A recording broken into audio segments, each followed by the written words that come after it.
radio can be that powerful. So never underestimate that one person listening, right? Like, Yeah. the work that you're doing matters, man. Yeah. Wow.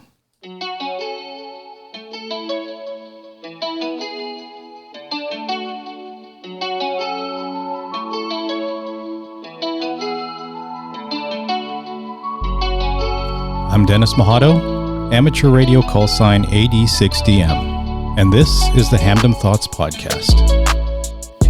This is a podcast about amateur radio, prepping, software, and tinkering. In today's episode, we get to talk with Aname, also known on YouTube as Wild Cascadia Radio. Aname is a pretty active ham in the ham radio community, constantly encouraging and participating in the conversations. She hails from the Pacific Northwest and is an avid tinkerer. Let's get to know her more today on episode 58. Stay tuned.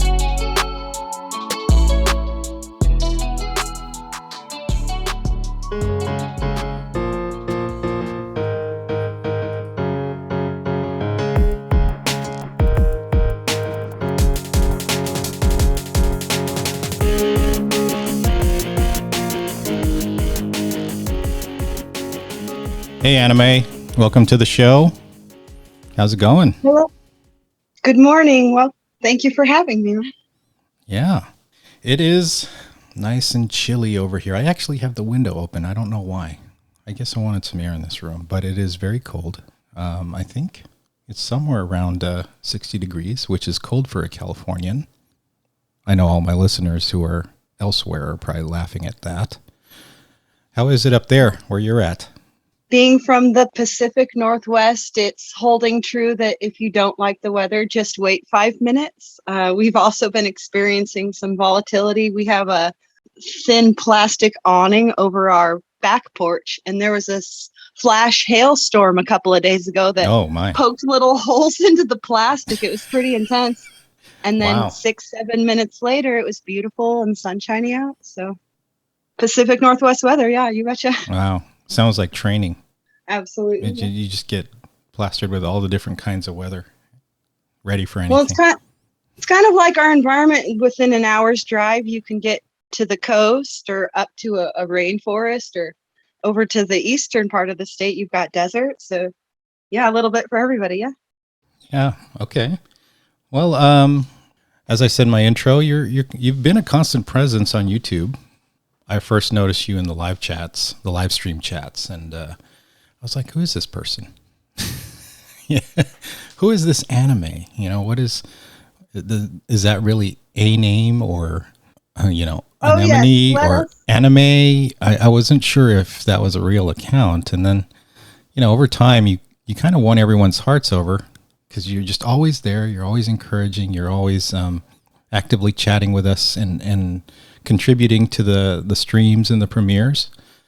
And so thanks for coming on the show. I really wanted to talk with you. I met you at Pacificon, so I was like, yes, this is a real person. Yeah, that's I'm sorry, go ahead. Yeah, I just wanted to have you on, have the listeners of Hamdom Thoughts just get to know a little bit more about you. So why don't you tell us about yourself? Well, Dennis, you're right on the money with that. You've alluded to my style. I have a tendency to hang into the background and up in the treetops. I've got a vibe of like an Ewok. That is originally where I'm from, is the woods behind Evergreen State College in the Pacific Northwest. And I've always kind of hung in the background and checked out the scene a little bit. But I've felt so welcomed by the ham radio community specifically that over time I have built up confidence and engaged in the community, which is one of the reasons that I highly suggest not just radio, but amateur radio specifically. So yeah. You've picked up on that for sure. The community drew me out.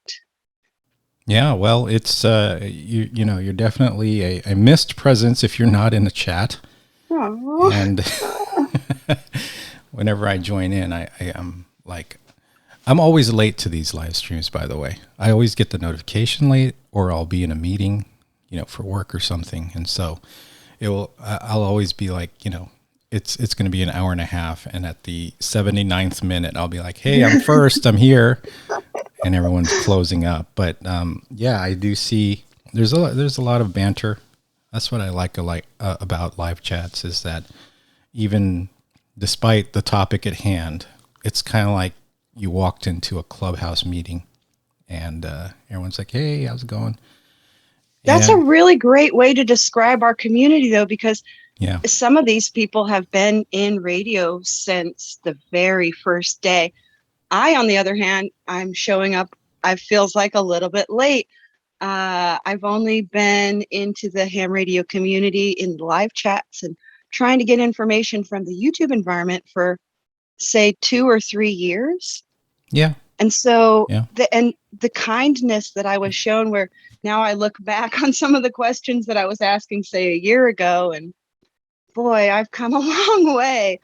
But nobody ever makes you feel like you're behind, which I think is really, and I'm also very new, just speaking from the perspective of someone that hasn't been in computers for very long. Mm-hmm. I'm also very new to the YouTube environment. Yeah.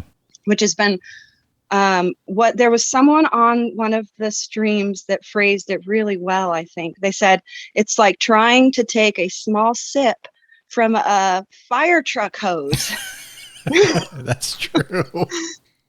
And so the kindness shown, that it was never overwhelming because I was forced with so much information all at once. People kind of allow you the space to discover which aspect you're interested in, which I think is really powerful.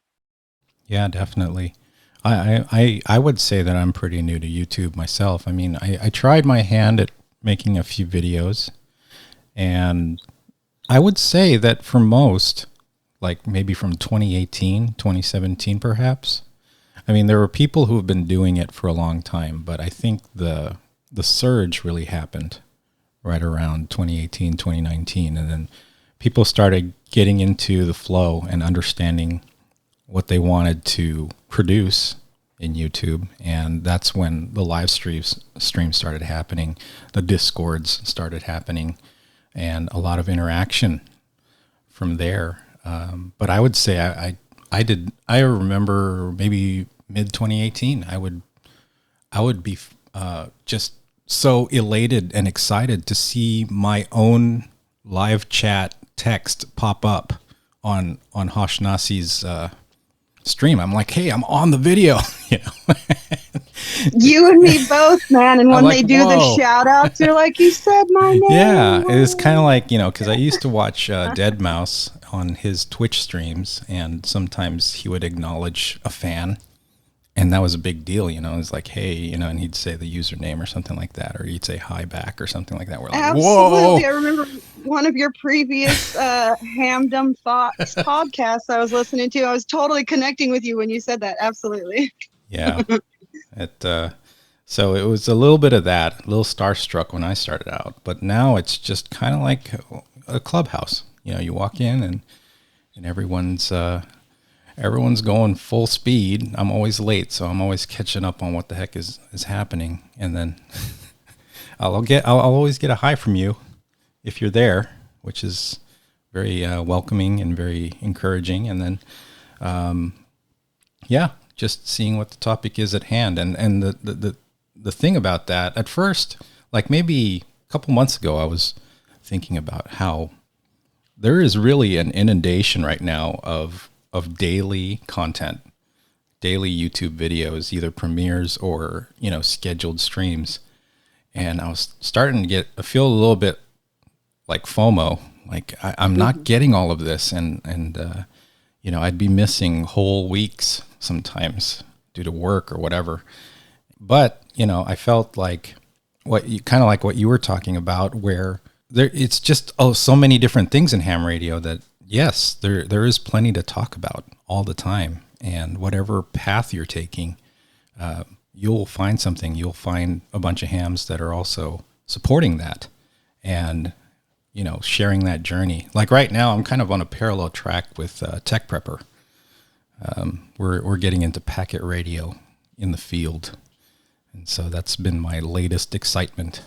Ooh, I'm looking forward to you giving us some content on that. Down at my community radio station that I volunteer at, we run a club call sign, and some Mm-hmm. of the ladies are into Packet. I haven't had a chance to learn anything about it though. Um, I'm very much looking forward to that. And like what you were saying just a moment ago about the tranches of information and how we sometimes feel like that fear of missing out. It seems to me like we all meet at the end of the week during one of the live streams and kind of check in, but then during the week, everyone kind of veers off into some people are into Packet radio, so they'll dig in deep and watch back channel content on that. Or like the other day during the Ham Radio Clubhouse live stream, they were talking satellites and feeling very inspired about satellites. And so now I'm going to want to look into that. But then on Thursdays, Coffee and Ham Radio's channel, and then sometimes the temporarily offline channel, and sometimes on Ham Radio, they're doing the FT8 off. Oh, So yeah. now, Yeah. although I'm very new to computers, I'm also wanting to veer into that direction. And what does this cable do? And then backing off, there's some aspects of the ham radio community that, I'm very interested in. And we touched on it a little bit at Pacificon, is the kit building. Yes. I got a chance to meet Joe Eisenberg, and he's on the Ham Nations. They're not just a pot radio format. They're on Ham Radio Crash Courses channel. I can't remember the day. Once a week, every 2 weeks. Yeah, that's Wednesdays, I believe. Wednesday evenings. Yeah, so there is such a wide variety of content. Not a single person could cover all of it.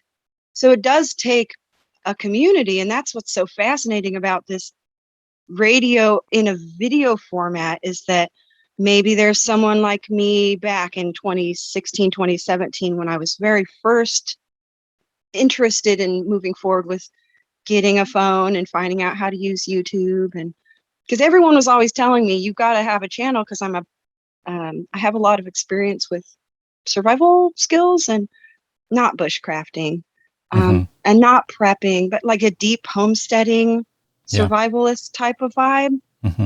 So that was what my channel originally was me doing more of deep homesteading type of videos.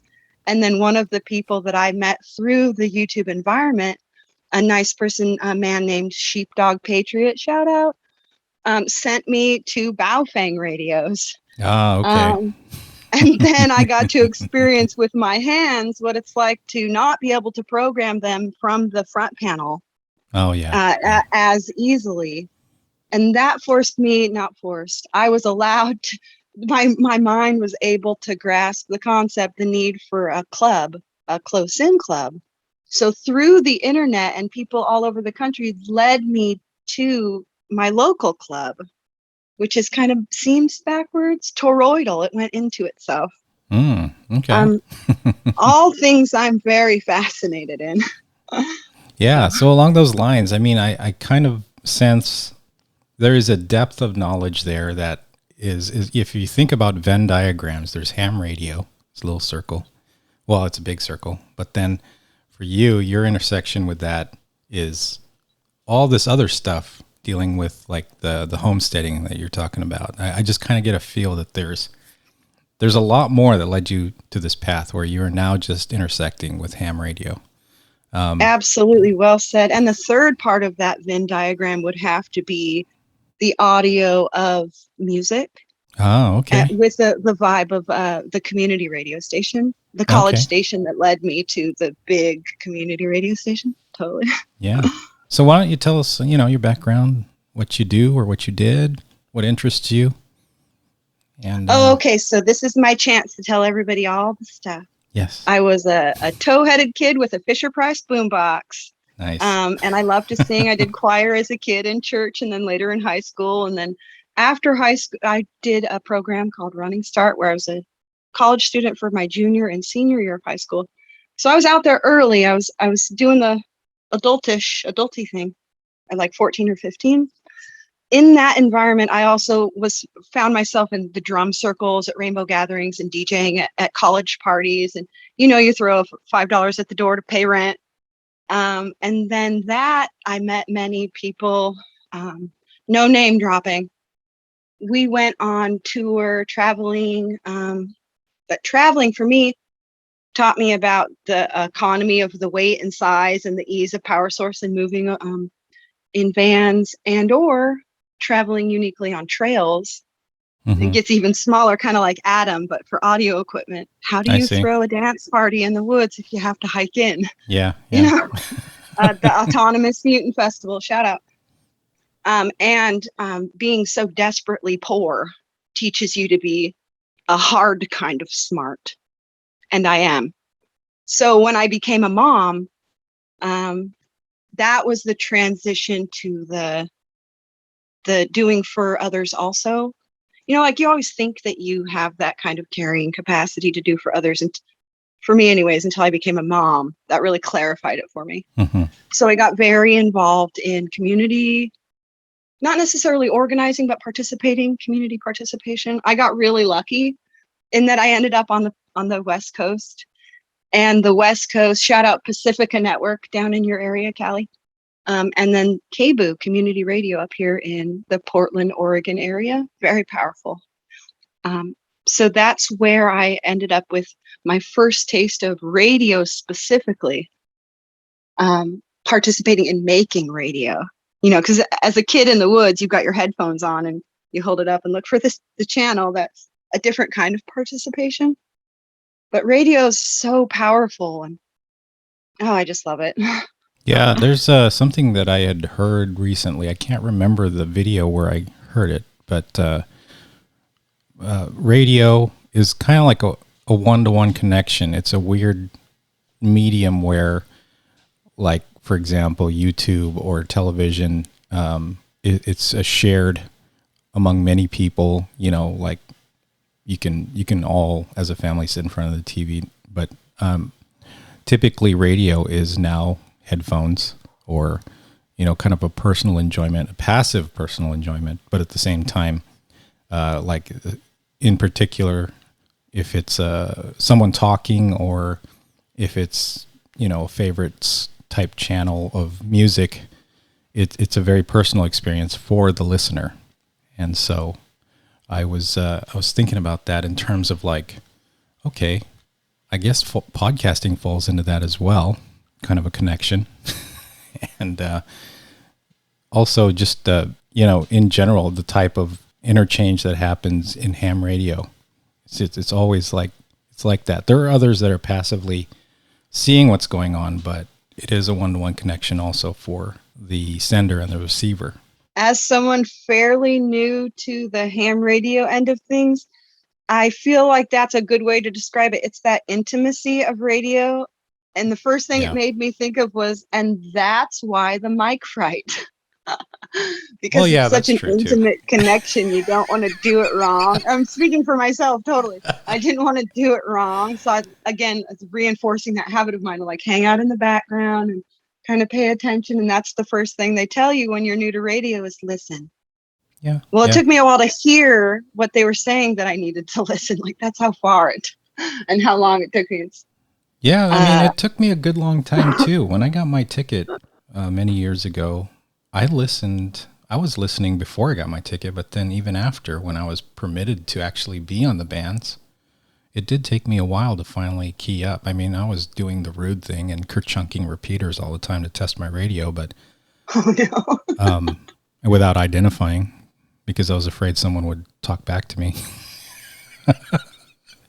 But even after that, when I would be listening to Rag Chews and I'd have something to say, I'd kind of hold back because of that. But yeah, you touched on something there. I got to think about that for a little bit. But the intimacy of radio, there's something to it that I think once you dive in, though, it's very fulfilling. And I think that's what a lot of people... And God bless nets for us noobs who are very nervous. Let's be honest. I was nervous. The net saved me because I could listen to the protocol like before you even know what your prefix and your suffix is. So they call for who to call, and I did it wrong the first time. So that's how the the wait for and anybody miss, if you're not sure what your suffix or your prefix is or what stage of the net to call. Oh, yeah. I've made all of those mistakes. So you betcha. Yeah. Yeah, you're right about the nets. I remember when I was like, I want to be part of this net, but I'm not sure when I should jump in. And I mean, they just took it in stride, but over time, people are just very accommodating. And now it's getting to the point where I'm considering being a net control, because there's a call out from various groups that I'm in. They're like, we need more net control operators. We're tired. We need people to help us. And so I'm thinking about it. But if I think back to my original self, my original ham's radio self, it was that would have been a terrifying prospect. But and you were referring. Sorry, go ahead. Well, that just reminds me of contesting too, because a lot of people are afraid to get on HF, and like the first time I had a rag chew, I honestly ran out of stuff to talk about after like the first 2 sentences. I was just talking with someone that said, the weather's nice out here, and all right, talk to you later, 7-3. I was like, I didn't I didn't know what else to talk about, but I just feel like contesting is a great thing. It gives that protocol that you're talking about, and it allows people to participate in the hobby, get comfortable with it, but there is a structure to it so that they don't feel like they got to come up with anything like impromptu. Exactly. Well, and you were talking earlier about the tech prepper. That man had a video on his experience of doing a net control, and he laid out like he had a script for all of the things. Yeah. So it revealed to me, first off, that there are different kinds of nets, and some nets are smaller, and some nets, like the one that he was doing, are massive. And he called out by power type. Yeah. And then people would check in by like, I'm on a generator, I'm on a windmill, and I've got the solar panel. But then the solar segment was broken into big ass solar and then itty portable. I was like, wow, that's a net right there. Wow. But what a review. It's so clarifying to watch that content that and his content's great. Go check out the Tech Prepper. Yep. Definitely. He even asked if he was like, you guys still want to see these videos? Cause I'm having scheduling troubles and all that. And I put in a comment. I was like, no, don't go away, man. You need to stay on. I always comment, whatever's best for you, as long as you're here in the long run. Yeah. Because sometimes, I've got 2 14-year-old boys who just started high school, so I get it. Stuff comes up. No worries. Loving you. Yeah, life gets real.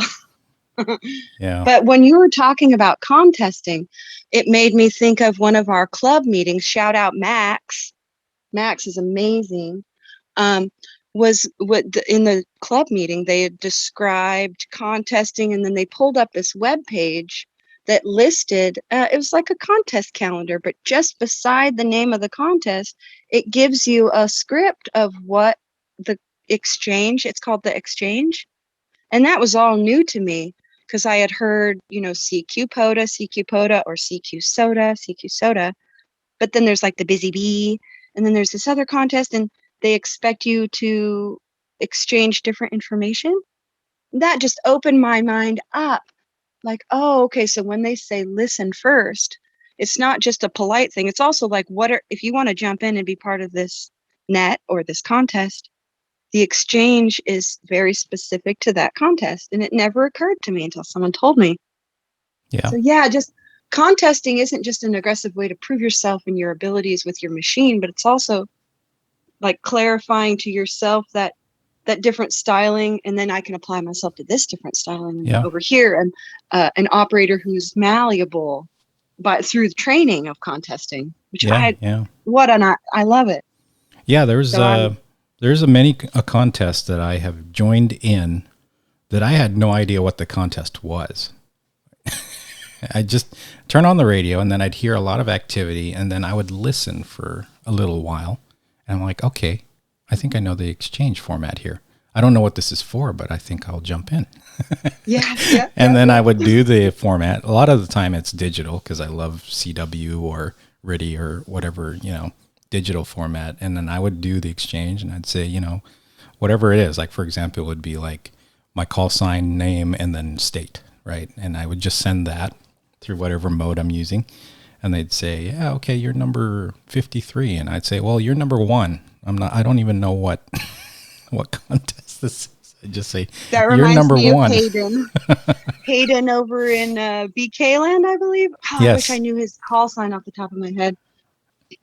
Yeah, They do I it don't by remember it. number of years you've been on the contest, or anyways. So even within our United States, they do it differently. But then there's like everyone else in the world that's also contesting at the same time. He was rocking that Oceania contest. It was like a 24-hour Yes. run. I couldn't believe he won, he achieved higher than the last year that he had participated as a personal goal. Yeah. Or he had to get like 600 contacts or something. Yeah. Something wild, and he totally did it, which I thought was really amazing. Yeah. Hayden's but you're awesome. talking digital, right? Yes. That's the next step I am an Ewok who got her first real cell phone with internet on it around 2016. So I'm very new to the scene. I just learned that, the Android, iPhone platform. And then there's the 3 computer ones, the Linux, the Apple one, and then the other one. Yep. And so I have everything but Apple.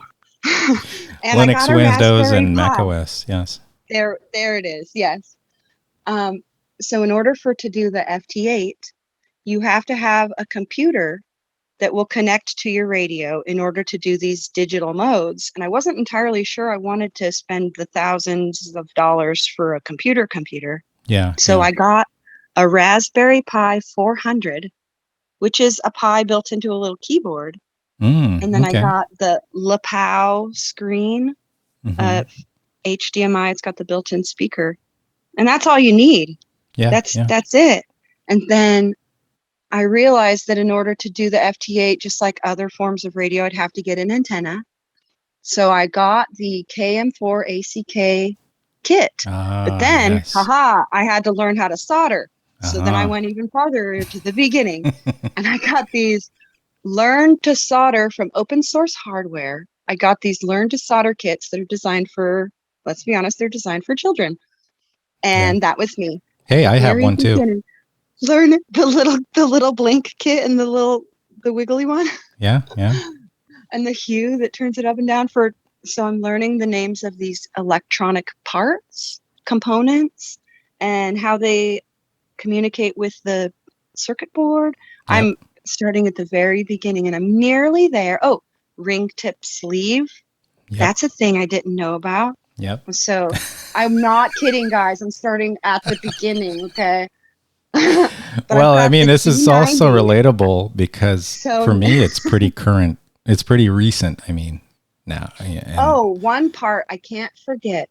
You can't flash an SD card to use on a Raspberry Pi with a Raspberry Pi.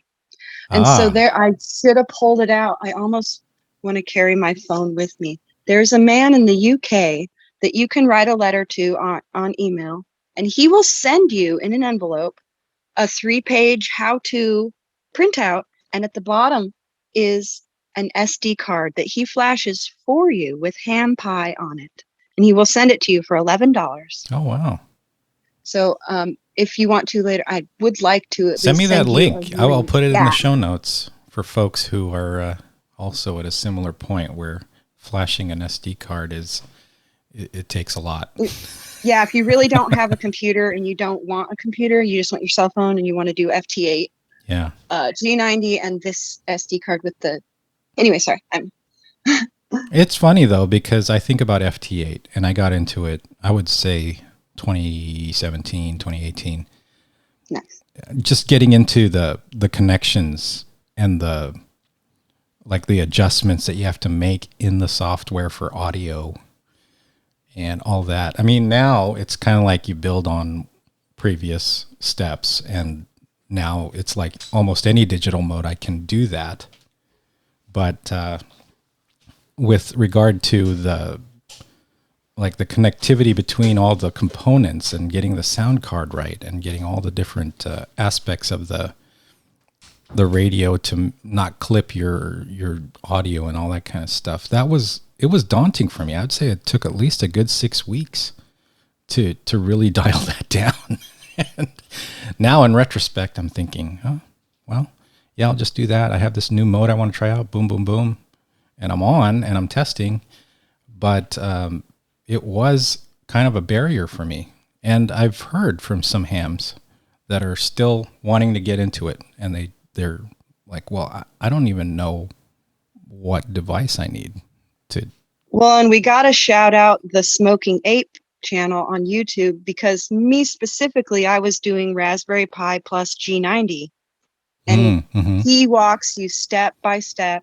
Yes. I think that in the computer you have to tell it it's a 7200, but the Smoking Ape channel walks you through how to connect all of it. So I'm following along, I'm pausing, I'm trying it, I'm playing it, pausing. So yeah. Wow. Very, one of my favorite things to do is find something that seems impossible and just hit it until I get it. Yeah, yeah. So radio is perfect for me. And I'll tell you, ham radio is that. Like There's many things that I've tried. I'd be like, I want to do this. And when I confront like forum posts or documentation, I'll be like, how does this even work? It's crazy. There's so much like nuance and like adjustment that has, and then powering through it, finally getting it to work. I'm just like, yes, awesome. It's difficult enough to stay interested. Yes, that's very true. There's something about the ease of something that kind of discourages it after a bit.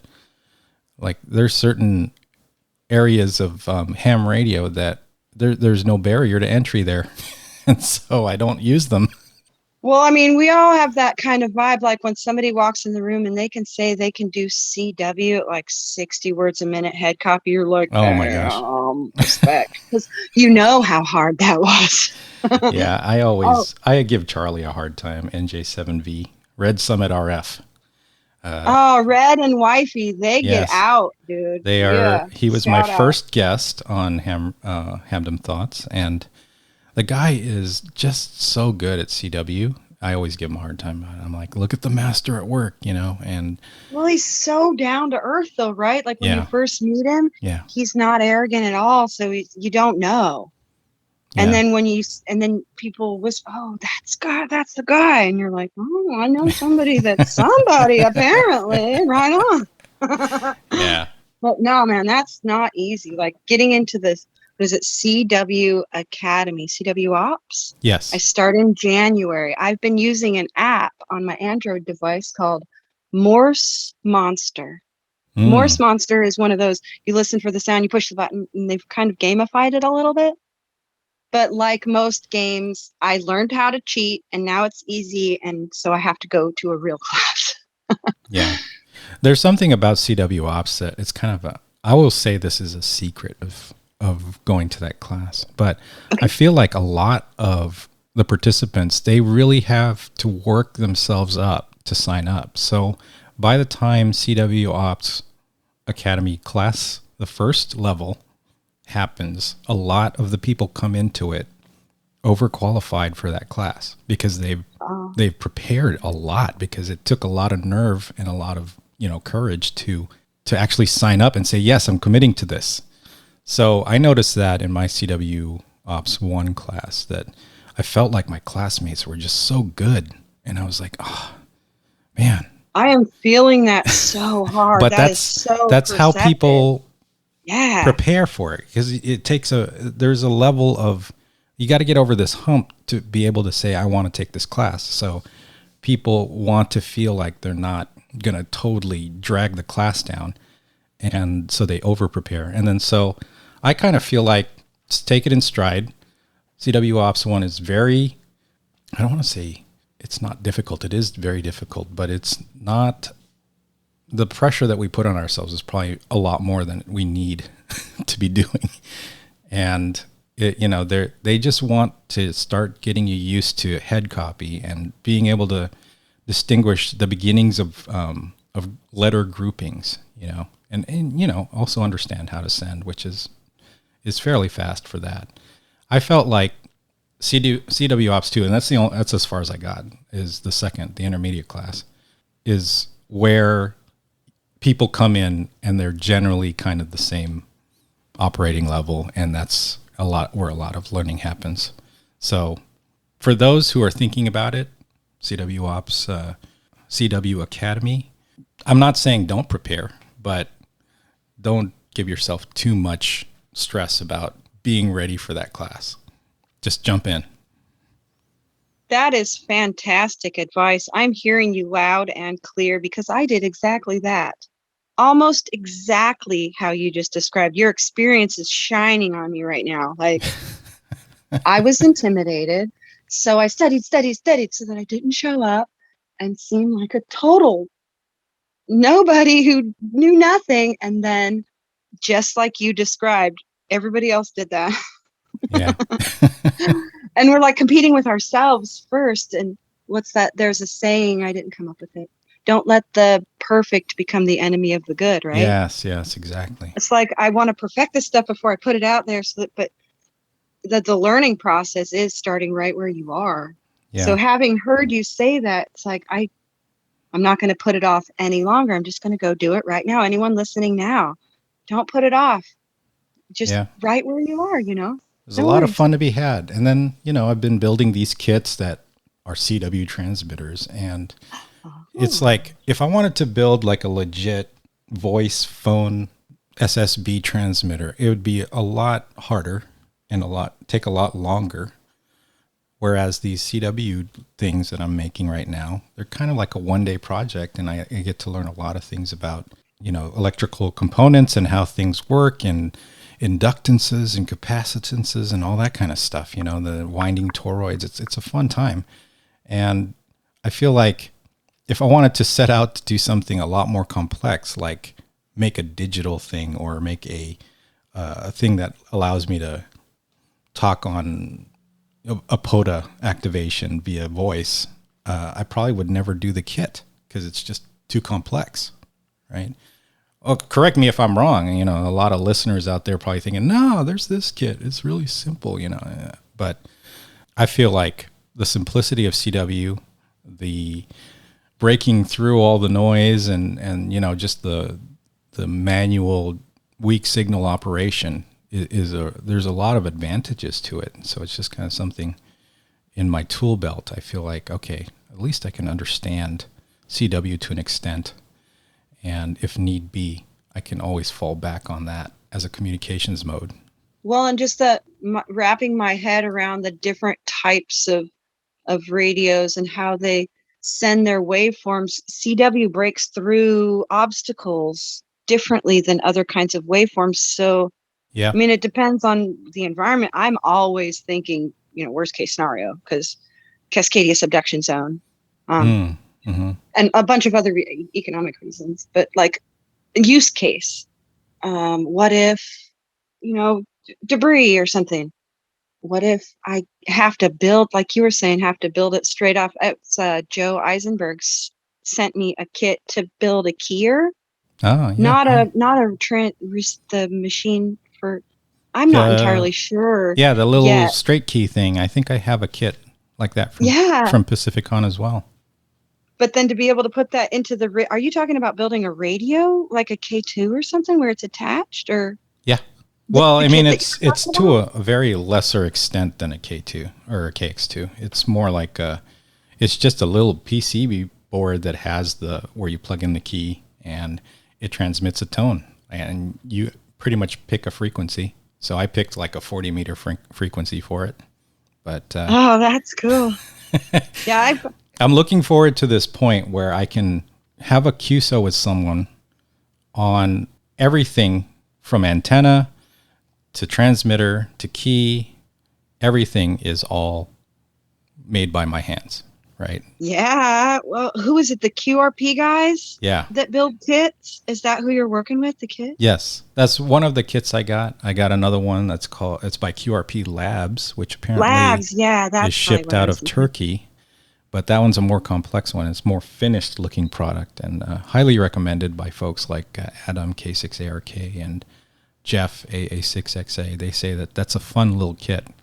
And so it's weird too. Same thing, same theme as the Mic Fright, but in a different flavor, where I've been practicing with all these other kits like the QRP guys and, making various different tools that way. But now I have this QCX Mini CW transmitter, and I'm like, I almost feel like I don't want to start it because I don't want to mess it up.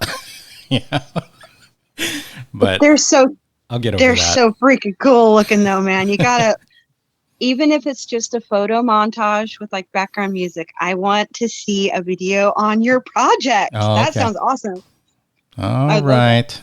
People are bugging me about videos, and I'm really slow to get on that. No pressure. I have maximum once every 3 months right now, you guys. Yeah. Until the kids are in college, it's all you get. Yeah. No promises. So let's talk about that. You do have a YouTube channel, and it's not really as high frequency as all these streamers and YouTube folks that we always participate with. But I mean, I in particular, I remember one video you did with the I guess it was a tube and an antenna that you built, and it was like a hidden, I forget what you called it. It was just basically a stealth antenna that you built. And that was really good. I mean, that video was, I think everyone was commenting on the premiere that was a really well done video.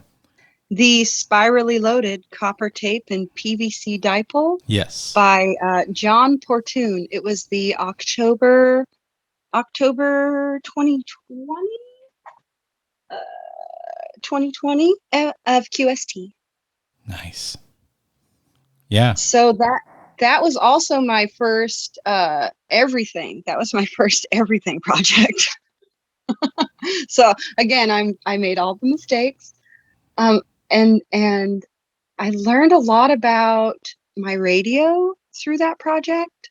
I was using a 5-watt handheld and trying to get into the nets. And, I was doing the thing where you walk around in your yard and you move over to the north side, try to get a better signal. And someone in my club, our shout out to Max. We did it as a project with our ham radio club. And again, kits for the win, because you're there with everything's here you need, nothing is here that you don't need, so you don't get overwhelmed or confused.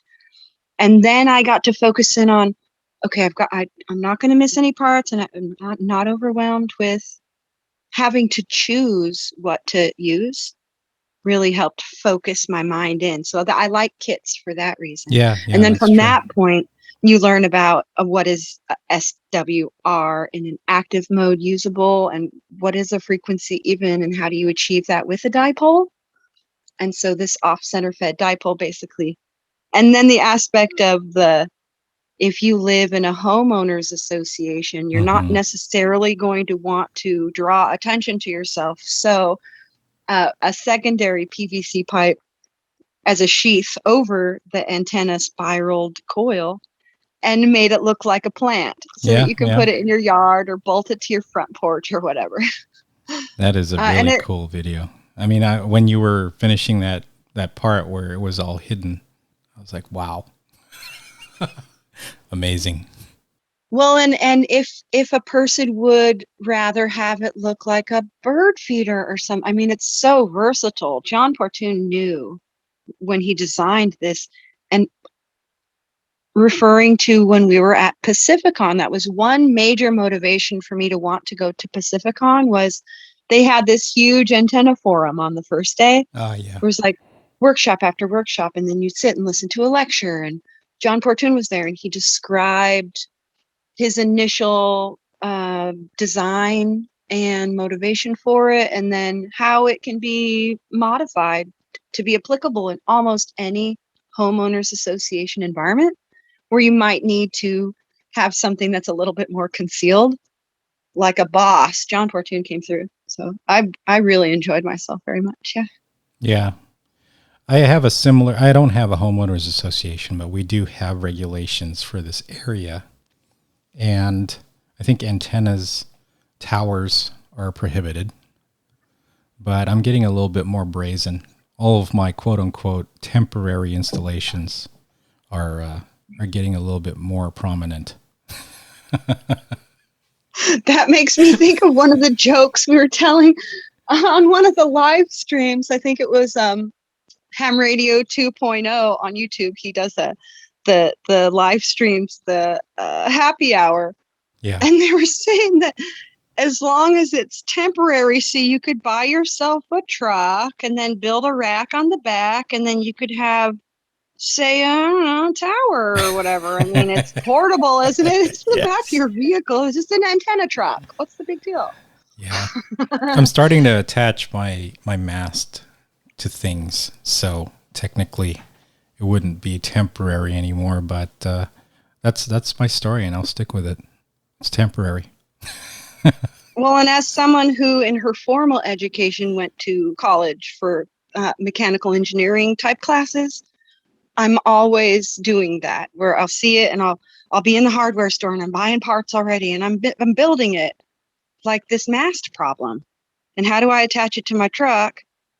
And so I've got, like a block and pulley. It's steampunk. It's beautiful. It's got brass gears. I mean, give me a break.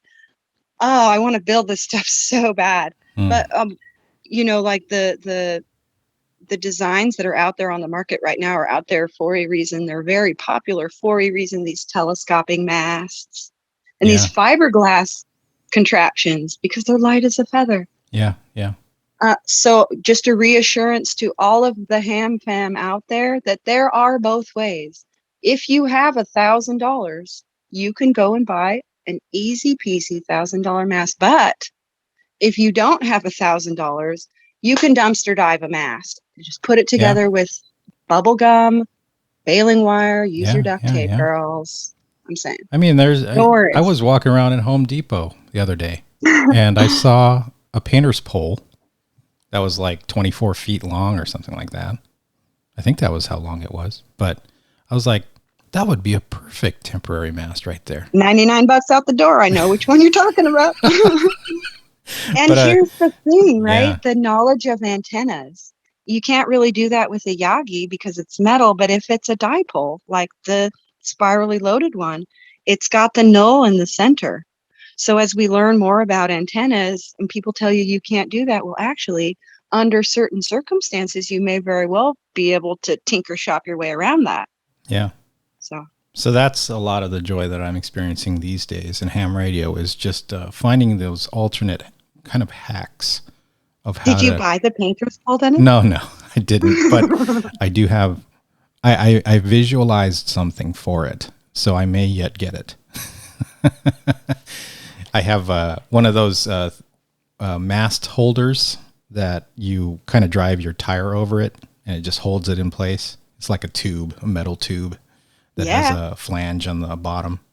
And then I was thinking maybe a painter's pole in my trunk or something like that could serve as a quick deploy type temporary mast situation. Oh, if you already have the drive over mast holder, you're way ahead of the game. Yeah. I'm trying to find parts on the side of the road that I could bolt together to make one.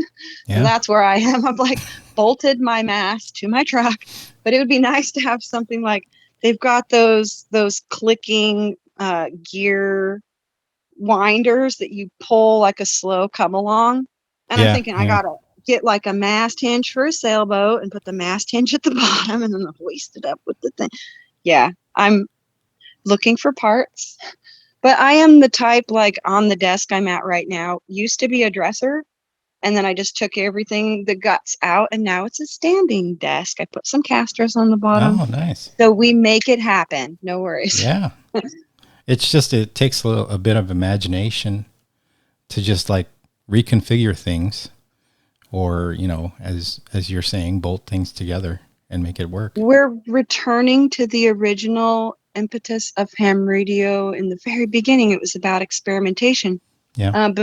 Because there wasn't a store you could just go buy it, you had to make it. Yeah.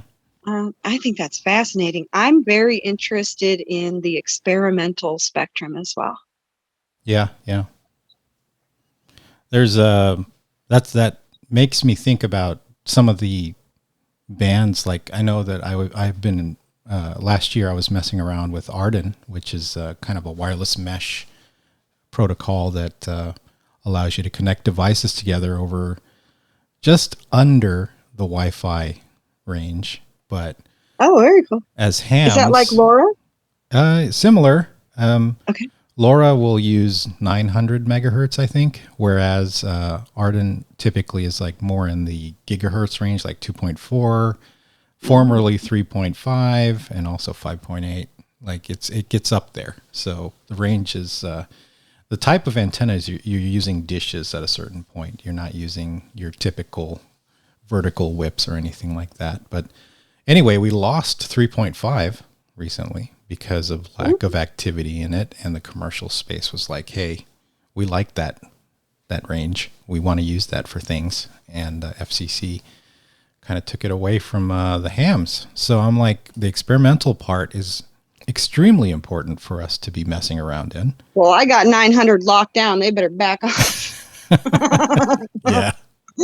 But yeah, Josh Nass has been doing the LoRa videos, and he's talking about Meshtastic, and that's certainly an area that I want to check out, see what applications I can do for it. If you're talking a mesh of miles in range versus my pathetic 2-node Arden mesh right now that probably has a few hundred meters in range.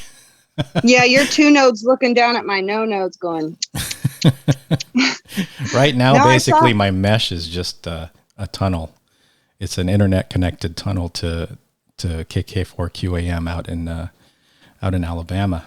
But yeah, that's all it really is, because there's like literally no one else around who's using these frequencies.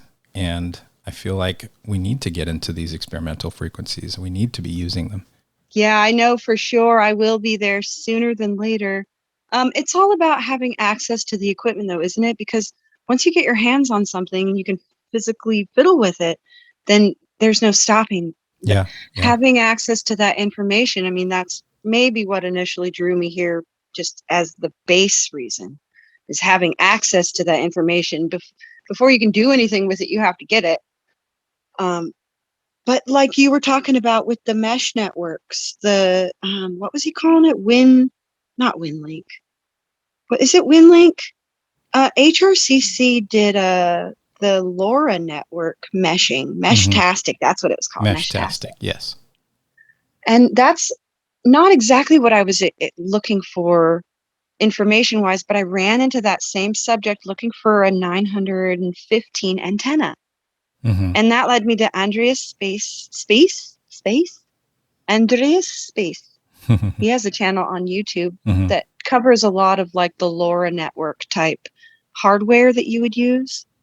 I had no idea that you could send emails and stuff with that. I was just trying to extend the range of my silent dance parties, because I've got like maybe 1,000 feet, and in the woods, it's not that great. So I was looking for a way to get around it.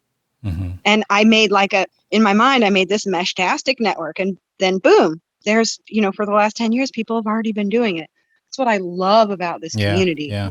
Fam for the win. Because if you just assume someone is already doing it, you just have to find them. Yeah. Speaking of Ham Fam, you have pretty cool stickers that say that. Ham Harder and Ham Fam, and pretty good brand, I would say. I like your. Well, that shout out stuff. belongs to Mike K8MRD. About a year ago, I was joking around with him. Hey, man, I made you a hat. Thinking that he would be like, yeah, send me one. And that would be the end of it. And then it took off. That was not the end of it. And I was like, are you sure? And he's like, no, Ham Fam, it's for everybody. And I was like, but are you sure? So whenever I have anything on my merch channel, it's fasterthanthebear.com. Fasterthanthebear.com is where I keep some merch for the Ham Fam.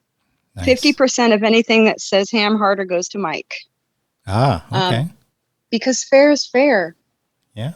And then I used to have in my decal next to my name on the interwebs, I used to carry a picture of Lone Wolf and Cub, which is very important to the story of me in my childhood story.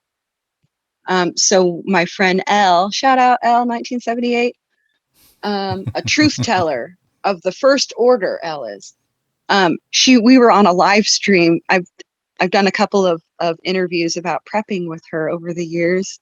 And her son walked in and was like, "That says a name, Mom. It's not anime." And she's like, "It's anime." And he's like, "It's a name. Anime, that's not how you spell anime."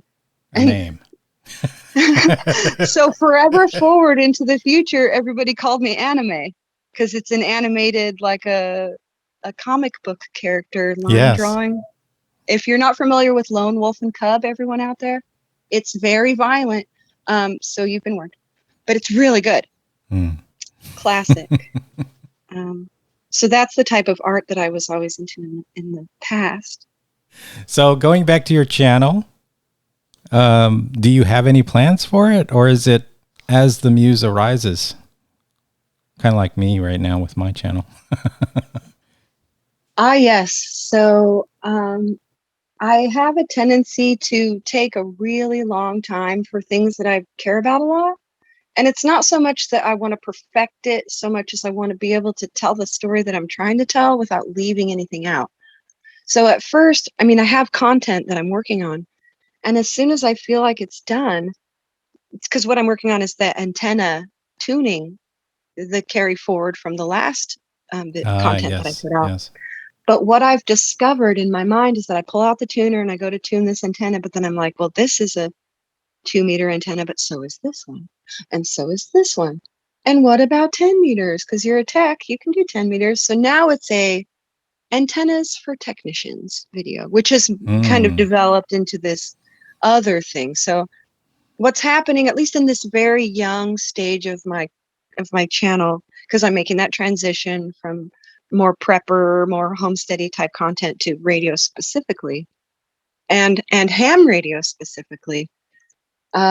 As I'm wrapping my mind around this new concept, I'm seeing it from these different perspectives and finding out how I feel about it. And then I have a feeling that once the ball starts rolling, as they say, I'll be putting out content maybe once a month because I'm very excited about these subjects, but I don't want to be one of those people who's like, "Let me tell you all about this product that I just received." Yeah. It's like, I'm going to use it for a little while and I'll get back to you. So that's, you hear what I'm saying? Yeah. I want to be there with everybody so bad. That's why, content often. We talked about the tech prepper. That's what I like about his videos is, he's not just saying, okay, here's something cool that's new. It's always something that he's actually practiced with a little bit. Same goes for Julian, OH8STN. It's like he spends time with what he's trying to do. And so the ending result, it comes out and it's just like, okay, I see now. There's something very practical that can be done with this. And I've been inspired so much by the tech prepper just from his deployments. I almost feel like I'm basically, when he puts out a video, I start going on Amazon and just getting all the same stuff that he got. Oh, you do that too? Because he shows how it works, and I'm just like, well, I can't think of a better way to do that. Absolutely, and right to the point, right, where that's what I would do if I had access to that thing. So it's like there is something really satisfying about one of those unboxing videos. I'm not throwing shade because when I can't afford to go get it, I want to open it up and look and see what's in there too. Yeah. There's a lot of videos I've watched from Ham Radio 2.0 and Hosh where they talk about something new, but the way they're using it is not what I would do with it. But I'm like, and they have so much experience too, right? Like it'd be different if I did it. I'll see what they're saying and I'll be like, oh, that's cool that they're using it that way. But actually, I know what I'm going to do with that now that I know about it. And then I go off on my own tangent. But I've been introduced to so much stuff just through that. So yeah, not to say anything bad about unboxing videos and product reviews. A lot of them, I'd say about easily 3/4 of the reviews, new product reviews, it has no relevance to me. I'll watch them. I'll be like, yeah, that's cool. And then, but it doesn't click something for me that I need to solve. So Yeah, I'll people just in move our on. ham fam don't do content like that. I'm obviously talking about outside of the ham fam because the people in our family love radios. So even if it was something like super vague, you could see in their eyes, like, this is the thing. I got it. I'm holding it, you guys. And you're like, I'm Yeah. right there with you. Yeah. I want to be holding that box right now. Darn it. Why is Yes. that not? Let me have that. I want that. All right. Well, let me see here. I kind of came into this with a script, but I like where we've gone. So kind of going off script now. Why don't you talk a little bit more about what you wish to get into in ham radio? My goals in ham radio are, other than like physically building out a cute little ham shack on the back of my truck, which I ran out of time to do this summer. So that's an up and coming springtime. You're going to see me out there with a hammer and some power tools building out a she shack on the back of my truck. Perfect future scenario, the retirement traveler gal sits up on top of the roof of her custom built camper talking on the radio, like in the desert, and there's a sunset in the background, having like a Mai Tai or whatever. I don't drink Mai Tais, but use your imagination. Yes. A chai tea. I really like being in the woods. So I'd like to do some hard to get to grid squares. I know there's a couple in Oregon. Mm-hmm. I would like to, you're talking about dream scenario or the next project I'm working on? I'm talking about dream scenario. What do you want to get into in ham radio? And, it sounds to me like it's a very deep integration with all of the things that you enjoy doing currently. Mm-hmm. I'm a dreamer. I've always kind of been that way. There's a quote, one of my favorite poets, Aesop Rock: "A dream is what you want to do and still haven't pursued." And I knew what I wanted and I did it until it was done. That's great. So yeah, I love, he's put more active vernacular than Shakespeare, Aesop Rock. So, audio has always been a really big part of my life, and I know that I'm going to be doing that. Now, integrating it into the amateur radio community has been really fascinating for me, because it's like you call across the woods and you get people's information out and in and communicate, but then you draw them in around the bonfire, and then there's this other layer of music for me too, where I'll always be doing that, like putting on silent discos in the woods and feeding people with my food truck. And, it's like a movable feast, a movable party, always, wherever I go. And that's really important, to be able to inspire my community and bring people together, because with the people walking towards the bonfire, there's a doctor, and there's the vet, and there's our structural engineer and our teacher. Wow. So, building, I can't go to school for all that stuff myself. I just don't have the bandwidth. So we have to build community. It's all or none. Yeah. From my perspective, I feel really strongly that radio is a way that we can do that. So that's why I fight so hard to maintain all the aspects of radio in my life, community radio and also amateur radio, which I'm very new at. So I really appreciate how powerfully together this community seems to me. Like, there's some other channels and other groups that I've met, but this is where it's at. You guys, you got to come check it out. Yeah. I was just thinking a little bit about the music aspect of life, and how ham radio is pretty explicit about not broadcasting music on the bands. And I was like, totally. I was thinking about that because, I've always, like, even before I was a serious ham, I was building those Ramsey Electronics FM transmitters that would broadcast like a 1/4 watt over the broadcast bands. Yeah, I've got one of the Rolls ones too. You betcha. Yeah. And then I would throw like I think I found a whip from an old radio, and I just kind of put it on the side of my eaves outside and strung a wire to that thing. And I was like the neighborhood DJ, even though there was no listeners, Well, but you don't know if there were any listeners. Yeah, I don't know. That's why I there don't was actually one know. kid who was so bored and like all he had was his headphones. That was me growing up in the woods. Yeah, well, My I best was friend tuning was in a around tree, on and the spectrum of the broadcast band, and I was like, oh, well, there's nothing on 92.9, so I'll take that frequency, and then I would broadcast my quarter watt, and I'd play a lot of music, and then every once in a while I'd talk. yeah, That lasted a couple months, and then I realized, okay, there's no feedback here, so it just kind of dropped off. But there's that for those in radio, there's that aspect, and I feel like because I can't do that in the ham radio space, I'm going back to like, okay, how can I set up another one of those FM transmitter? And Part 15 says that this is allowable. Now, for anyone listening to this, you have access to a computer because you're listening to a podcast. But say you're out in the woods and you don't have a community radio station in your area. You could be that for somebody else, even if it's just you and the intimacy of potentially one person listening. That's how powerful radio is. Yeah. If you come across this podcast at some point in the future, you can go to, I highly recommend Sweetwater. The company's name is Sweetwater. They do a lot of audio for churches. They will hook you up with a Rolls transmitter, $90 out the door, and just talk or play a song because it's within the allowable use of this machine. Or if you're really an amateur radio spectrum, you could go up to the higher, like 900s.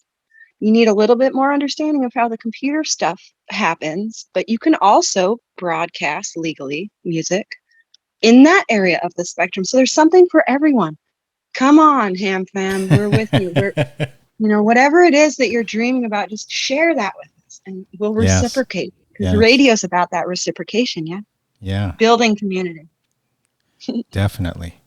But yeah, that's I've always been interested in all aspects, not just necessarily the ham spectrum, but is that spectra? The ham spectra. Oh, Spectrums. I'm going to look it up as soon as we're done. But so I've been looking at getting a CB radio again. I used to have one. I have a pair of Murs radios now, and also want to get a capable, like a 15 or 20 or 40 watt GMRS radio. Still trying to figure out how. But I want all the bands, right? I want all the things. I want one of each. Well, like my partner is into the off-roading. He's a rip shredder. Uh-huh. So him and his guys are all CBers. Oh, okay. And it's funny because they're like, you got to come over to the FM spectrum now. Never. But they'll be here. Just give it times. Some people take longer than others, but when people see the value of those connections, they're like, oh, that was my idea all along. Yes, it was. Yes, it was. And a good idea at that. Come on. Because when you go out into the woods, they're already there. Yeah. So we got to make these connections. We got to get more RF out there in all its forms.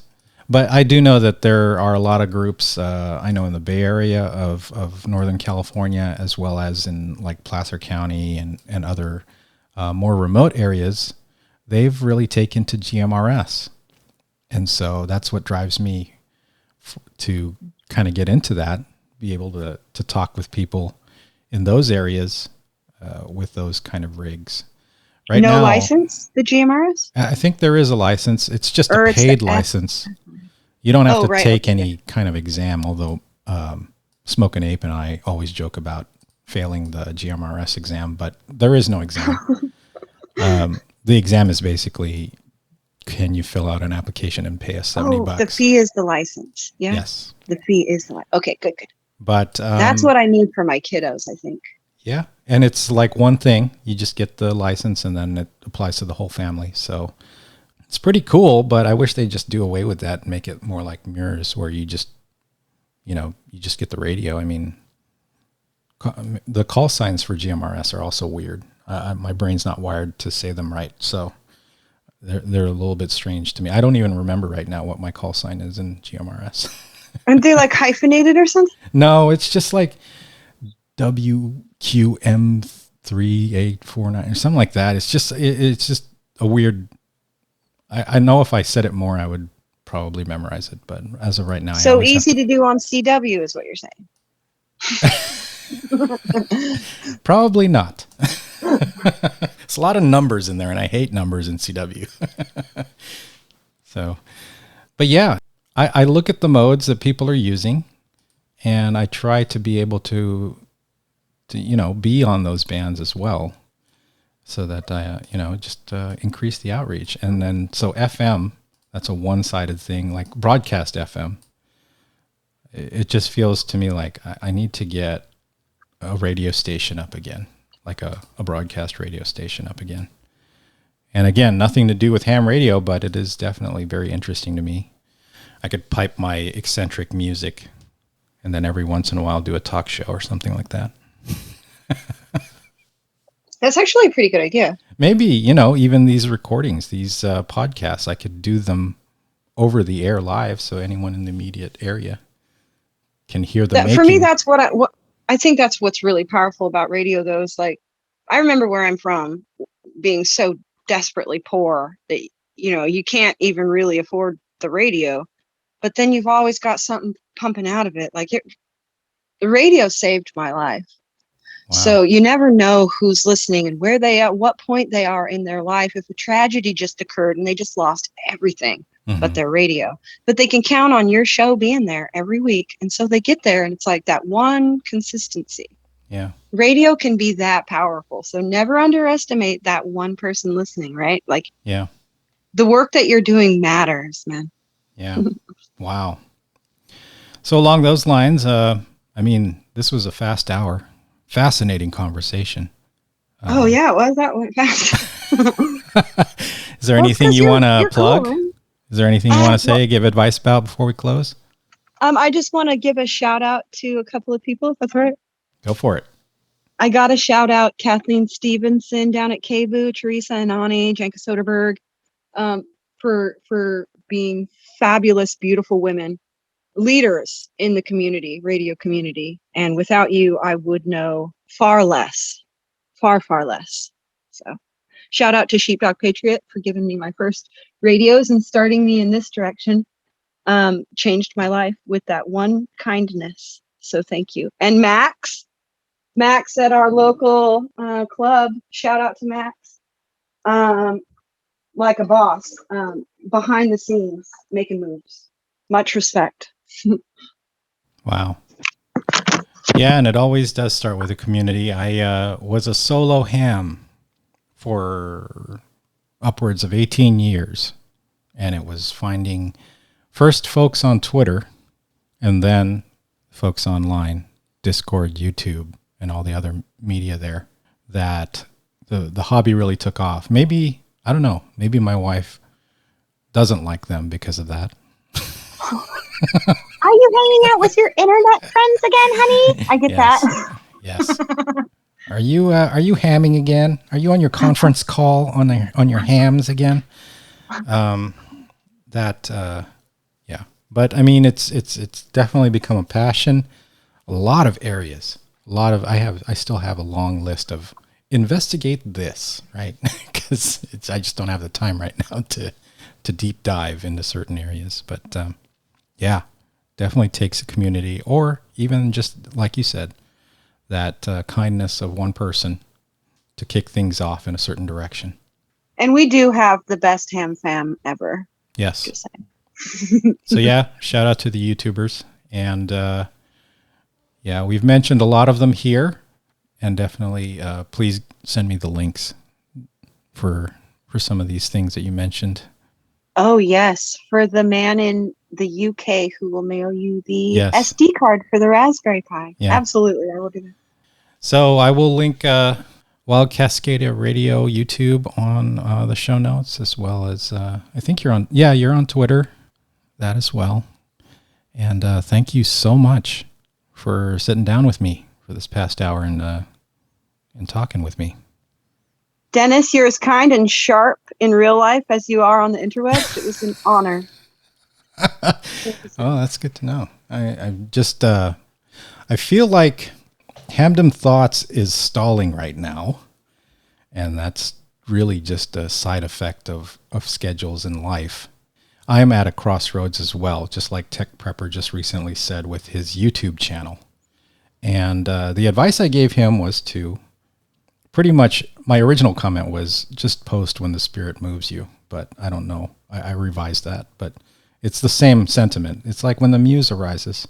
I feel like, the frequency of my podcasts, they're getting a lot more meaningful in terms of the discussions we're having, but at the same time, they're kind of dropping off on the frequency. So I think that's kind of where it's headed. I'm not saying that Hamdom Thoughts is going away, but it may become more irregular. And hopefully I can still capture the attention of some folks and have them still listening in the future. The first thing that I thought of when you were saying that was it would be because you're a really good facilitator of these communication forums. Roundtable would be interesting. Yeah. And then from that would be a spark of, and then this direction from the roundtable we talked. Oh, well, remember in roundtable we talked about, so now we're going to spoke off here. What I'm hearing from what you're saying is that it's not so much the content, but the scheduling. Yeah. Because we're in that transition of winter. I mean, my partner's in construction. He's a stonemason. So it's every year, right around November, it just drops off. Mm-hmm. So the first year you're hungry, but next year you got a savings account. Yeah. And that's just how it goes. Stuff comes up and you make moves if you can, but if not, I mean, you're surrounded by people that love you, man. That's a good point. Yeah, now you got me thinking. Yeah. Right. But maybe even a guest host at one point. Just someone else taking. Well, you have experience in this kind of thing, so I don't know if I could pull that off. Yeah. I'll be here watching and listening, though. We shall and see. If not, I'll catch it on Team Replay. Thank you, Tio, for that. Team Replay is very powerful. Because then it's like I wanted to be there, but that's almost every coffee and ham radios because they always start so early. So that's on the West Coast for sure. I feel that because it's early for them. I was laughing that one time that Sean was here in the West Coast. And then he's like, I get it. I know why they're not on here. It's too early right now when he was hosting. That was pretty satisfying hearing that comment made. I was like, yes, we've been saying. Yes. Oh, it was like 6 a.m. on a Saturday. That's my sleep-in day. So let me get this right. Is it a name? Anime? On day one, we began as a name. A name.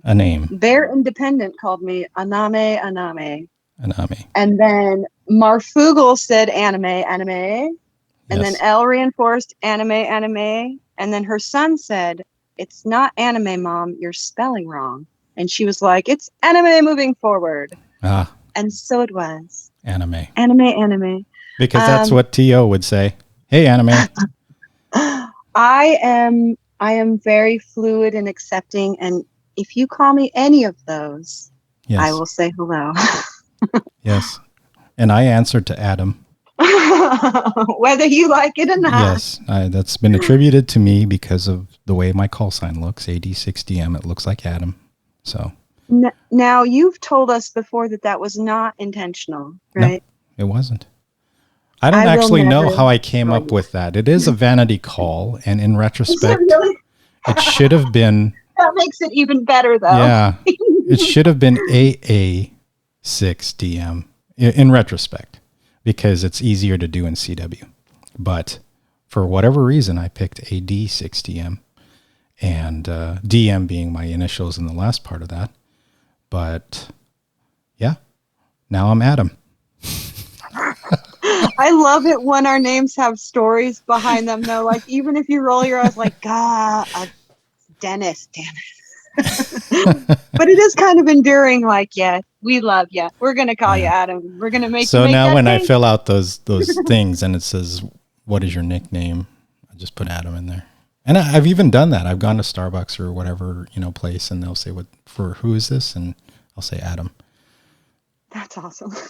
It's easier to say. I've been called Denise or Janice. You know, I mean, there's so many ways that they're messing up just the name Dennis, which I think is a very simple name. So I just say Adam because it's harder to mess that one up. Gotta make you a t-shirt. Adam, cross it out, Dennis. Dang it. You know, people do it on purpose now just because they like you. Yeah. They're like, this will make him laugh. Anyway, yeah, this has been a great conversation. Thank you so much for being on. Hopefully in the future, you'll come back as well. And, absolutely. You're a blast to hang out with, man. And at Pacificon, that was so funny. Kept setting the timer and trying to get in front of the camera in time. Oh yeah. It was great. We were seeing it. We're like, hurry up, Sean, hurry up.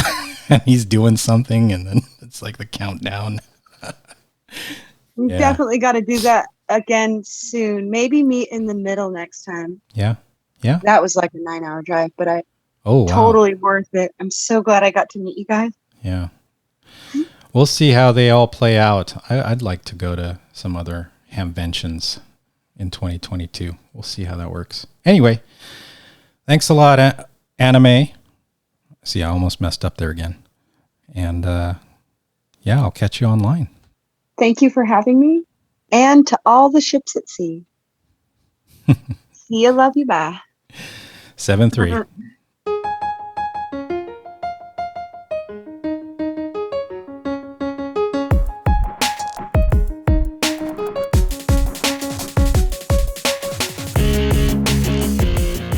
You've been listening to Hamdom Thoughts by 8060M. Thanks a lot.